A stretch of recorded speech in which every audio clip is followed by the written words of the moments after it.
This demo illustrates the use of the single cycle computer to transfer data to memory and from memory. So select this, select OK. This will configure an FPGA. Enter your password.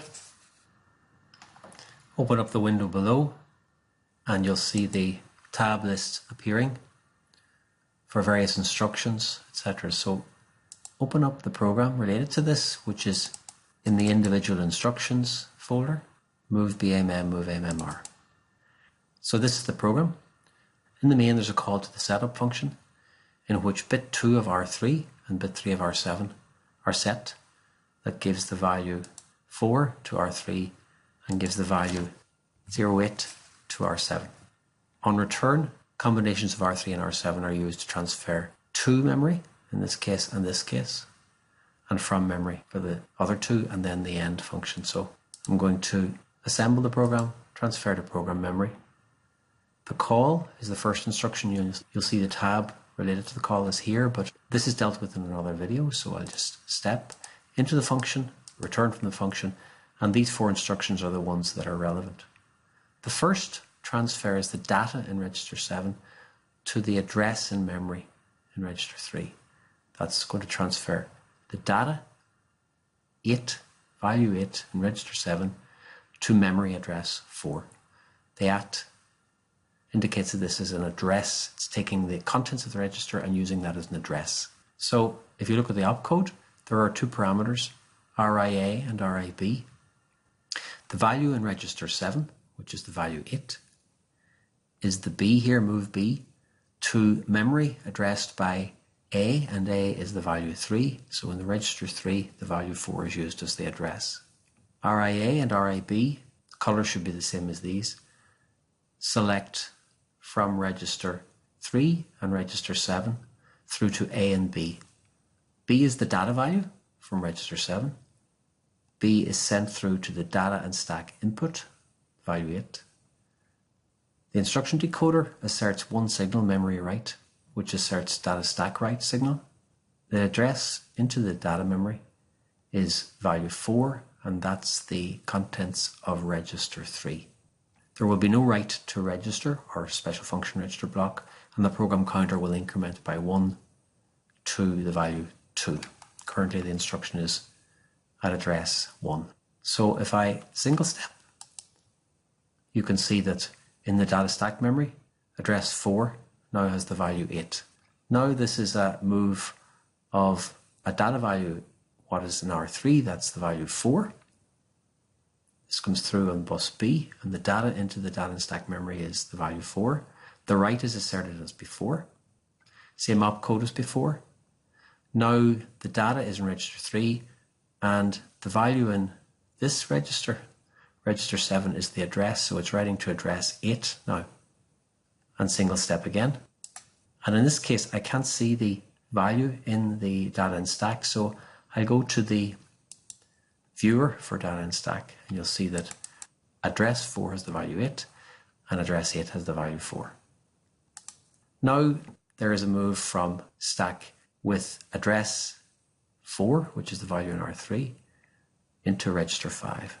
In this case, the opcode now is the Movamemr here. The output is the index of the destination register, which is 5, which is used down here to address the register bank. The red indicates that an access to this register bank will occur.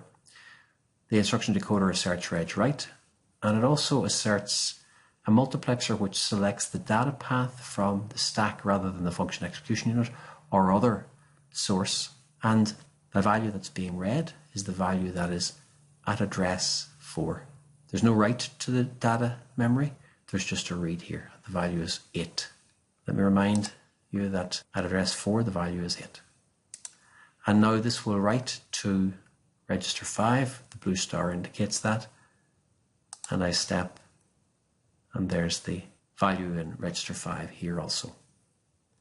The next is the contents of register 7, which is 8, is used as the address in memory, and the contents of that will be written to register 6. The address of the destination register here is 6. This will be the register that will be written to. Register write is asserted as before. The select path for the data memory is asserted. cell DS out. The source RIA is 7. It's taking the contents of register 7, which is 8, and it's reading the contents of data memory 8. The value is 4. Let me remind you again, that's now here. The contents of the memory is 4, and the register address is 8. And I single step again, and register 6 is 4. And now the end instruction illustrates that no access to registers or data takes place. A single signal is asserted by the instruction decoder end program, which holds the program counter no matter how many clock cycles occur. I can select the program counter control unit and then the function execution unit, write back, stack pointer, data and stack controller. So I've browsed to get to this drawing. I'm now going to use these controls to select the ID double tab controls to not let this right hand side change when the instructions are changing. Disable that. And I'm going to want to view just the data and stack controller. So it will hold this view on the right hand side, and I'm going to assert reset. So this will stay. I'm going to single step through the call and the set bits, and these are the 4 instructions of interest. The value in R7, which is 8, will be written to the stack memory with the value in R3 as the address, which is 4. So this again is the data and stack controller. Here's the write signal. Memory write is asserted by the instruction decoder. So the signal DS write to the data and stack is asserted. The address is 4, the data in is 8. So R7 is 8. Let me feed this back to here, and the blue stars indicate that the bus B provides the data through to here, and that the address comes through here, which is bus A, the value 4, which is the contents of register 3. All of these signals are deasserted in the instruction decoder, as can be seen here. Let me single step again. Now what changes is these 2 values, because I'm swapping the register usage. Now the value in register 3, which is the value 4, is being written to data and stack memory, the address of which is the value in register 7. So this is the address 8, that's the data. I step again. Now I'm reading the output of the data and stack memory, and the value is currently 8. I'm not writing data in. The only signal into the data and stack memory is the address, and the address is coming from, again, bus A, and that's the value in register 3, which is the value 4. And a single step again. Now the address is the value 8, which is the contents of register 7. The address of data and stack memory being used is value 8 in register 7, and the answer is being written to register 6. And single step again. You can see the register 6 changing here and the register 5 changing here also. If you look up at the data array here, you'll see also that they contain the memory address 4, which is the value 8 in it, and the memory address 8, which is the value 4 in it. So I'm going to reset again and look at this time. This is the memory array.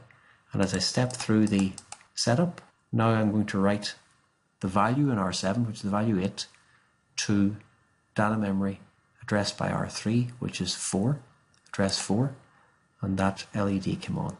So it's a different way of viewing it compared to the stack up here, stack array. Now I'm going to write to address 8 and the value 4. There's address 8 and the value 4. So that's the end of the demo.